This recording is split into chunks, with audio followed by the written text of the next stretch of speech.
राधे राधे आप सभी को।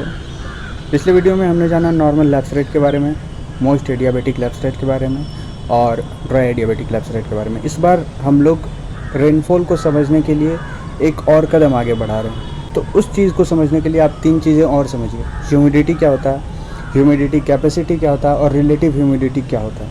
पहली बात, ह्यूमिडिटी क्या होता है। ह्यूमिडिटी मतलब होता है कि एटमॉस्फेयर में आपका कितना परसेंट वाटर वेपर है, मतलब कितनी नमी है आपकी हवा में, आपके वातावरण में, इसको बोलते हैं ह्यूमिडिटी। ह्यूमिडिटी कैपेसिटी क्या होता है कि एक एयर मास में, एक क्लोज सिस्टम में कितना परसेंटेज वाइज वाटर वेपर वो एटमॉस्फेयर, वो एयर मास होल्ड ऑन कर सकता है, उसकी क्षमता कितनी है वाटर वेपर को होल्ड ऑन करने की, इसे बोलते हैं ह्यूमिडिटी कैपेसिटी। और तीसरी बात, रिलेटिव ह्यूमिडिटी क्या होती है। रिलेटिव ह्यूमिडिटी, इसका एक सिंपल सा फार्मूला ही है, समझ लीजिए कि humidity by humidity capacity into 100%।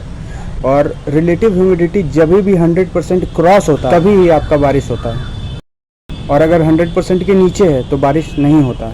तो एक एग्जांपल के तौर पे लेते हैं कि ह्यूमिडिटी अगर आपका 15% है और ह्यूमिडिटी कैपेसिटी 30% है, मतलब कि एयर मास की जो क्षमता है वो 30% है वाटर वेपर होल्ड ऑन करने की, लेकिन जो ह्यूमिडिटी, उसमें जो नमी है वो 15% ही है।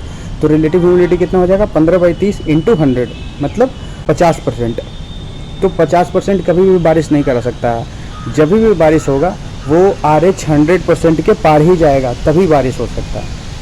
दूसरा एग्जाम्पल हम लोग लेते हैं कि ह्यूमिडिटी 15% है और ह्यूमिडिटी कैपेसिटी 5% ही है, मतलब एयर मास की 5% ही क्षमता है कि वाटर वेपर वो होल्ड कर सकता है, उसमें 5% ही एक्यूमुलेट हो सकता है। लेकिन वो कितना उस टाइम पे कितना नमी है, वो है 15%।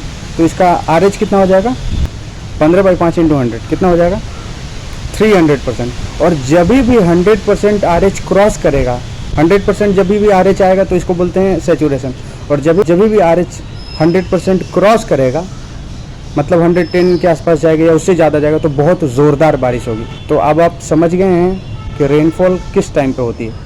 और एक बात याद रखिएगा कि रिलेटिव ह्यूमिडिटी कभी भी आप जहाँ भी हैं उसके अकॉर्डिंगली RH काम नहीं करता है। अगर आप ज़मीन पे हैं और यहाँ का RH निकालिएगा और उस टाइम बारिश हो रहा है, तो ऐसा हो सकता है कि उस टाइम आपका 75% रहेगा RH, जो कि फेवरेबल कंडीशन नहीं है बारिश के लिए, लेकिन तभी भी बारिश हो रहा है। RH जब भी आपको नापना है, डायरेक्ट ऊपर जाइए और जहाँ से बारिश हो रही है वहाँ का RH कैलकुलेट कीजिए कि वहाँ पे ह्यूमिडिटी कितनी है, ह्यूमिडिटी कैपेसिटी कितनी है, और वहाँ पे RH